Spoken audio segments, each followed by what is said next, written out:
السلام علیکم ورحمۃ اللہ وبرکاتہ۔ الحمد للہ رب العالمین والصلاة والسلام علی رسولہ الامین وعلی آلہ واصحابہ اجمعین الی یوم الدین۔ اعوذ باللہ من الشیطان الرجیم، بسم اللہ الرحمن الرحیم۔ ولا تقولوا لمن يقتل في سبیل اللہ اموات بل احیاء ولکن لا تشعرون، صدق اللہ العظیم۔ انتہائی قابل احترام سامعین اور ناظرین، جس سے ہمارے علم میں ہے کہ ماہ محرم الحرام جاری و ساری ہے۔ اللہ رب العالمین نے اس ماہ مبارک کے اندر بہت سارے عظیم شخصیات کو اپنی نعمتوں سے، اپنی رضا سے، اپنی خوشنودی سے نوازا، اور اسی طرح سے اس ماہ مبارک کے اندر بہت سارے ایسے واقعات ہیں کہ جو اسلامی تاریخ کا حصہ ہیں اور درخشاں حصہ ہیں۔ ماہ مبارک کے اندر اللہ رب العالمین نے دو عظیم شہادتیں، ایک حضرت عمر فاروق رضی اللہ تعالیٰ عنہ کی شہادت اور دوسری سیدنا امام حسین رضی اللہ تعالیٰ عنہ کی شہادت۔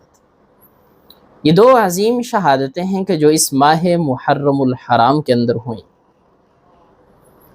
اور یہ دونوں شہادتیں میرے اور آپ کے لیے، میری اور آپ کی زندگی کے لیے، میری اور آپ کی زندگی کے نظام کے لیے، طرز زندگی کے لیے بہت بڑے دروس چھوڑ کر گئی ہیں۔ یوں تو ہم ان دنوں کے اندر، اس ماہ مبارک کے اندر حضرت عمر فاروق رضی اللہ تعالیٰ عنہ کی شہادت کے حوالے سے، آپ کے مناقب، آپ کی زندگی، آپ کے اسوہ کے حوالے سے بات کرتے ہیں۔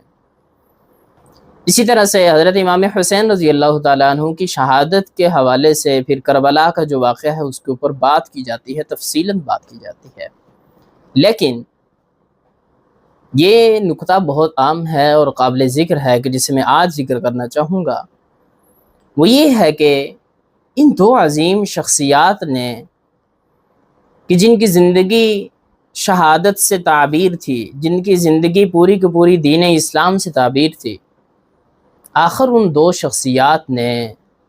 اتنی بڑی قربانی دی۔ اس کے مقاصد کیا تھے؟ ان کے پیش نظر کیا تھا؟ ان کا نصب العین کیا تھا؟ آیا یوں ہی ان کی شہادتیں ہو گئی یا پھر اس کا کچھ پس منظر تھا اور ان کے کچھ مقاصد اور اہداف تھے؟ پہلی بات تو یہ ہے کہ حضرت عمر فاروق رضی اللہ تعالیٰ عنہ کی جو شہادت ہے، اور دوسری جانب جو حضرت امام حسین رضی اللہ تعالیٰ عنہ کی شہادت ہے، دونوں کا پس منظر تو الگ ہے۔ بظاہر حضرت عمر فاروق رضی اللہ تعالیٰ عنہ کی شہادت ہم دیکھتے ہیں تو ایک مجوسی غلام تھا، اس نے قتل کیا، شہید کیا، لیکن یہاں یہ بات قابل غور ہے، یہ نکتہ قابل غور ہے کہ حضرت عمر فاروق رضی اللہ تعالیٰ عنہ کہ جنہوں نے اپنی پوری کی پوری زندگی نظام عدل اور انصاف کے قیام کے لیے صرف کر دی، اور ہم تاریخ اسلام کے اندر دیکھتے ہیں کہ اسلامی تاریخ کے اندر عدل اور انصاف کا جو ایک پہچان ہے، یہ جو ترجمانی ہے، وہ جس طرح سے حضرت عمر فاروق رضی اللہ تعالیٰ عنہ کے نام سے منسوب ہے، وہ کسی اور شخصیت کے نام سے منسوب نہیں۔ تو حضرت عمر فاروق رضی اللہ تعالیٰ عنہ نے کس طرح سے نظام عدل اور انصاف کا قیام کیا، اس کے لیے جدوجہد کی، اس کے لیے تگ و دو کی، اور پوری کی پوری زندگی گویا کہ آپ کی زندگی کی علامت بن چکی تھی۔ تو اگر میں بالفاظ دیگر یہ کہوں کہ حضرت عمر فاروق رضی اللہ تعالیٰ عنہ کی جو زندگی ہے وہ نظام حق کے قیام کے لیے یا گویا کہ اس کی ایک تعبیر ہے یا گویا کہ اس کی ایک علامت ہے، تو یہ غلط نہیں ہوگا۔ اب دوسری جانب آئیے حضرت امام حسین رضی اللہ تعالیٰ عنہ کی زندگی، آپ کی شہادت۔ حضرت امام حسین رضی اللہ تعالیٰ عنہ نے اپنی پوری کی پوری زندگی بسر کی۔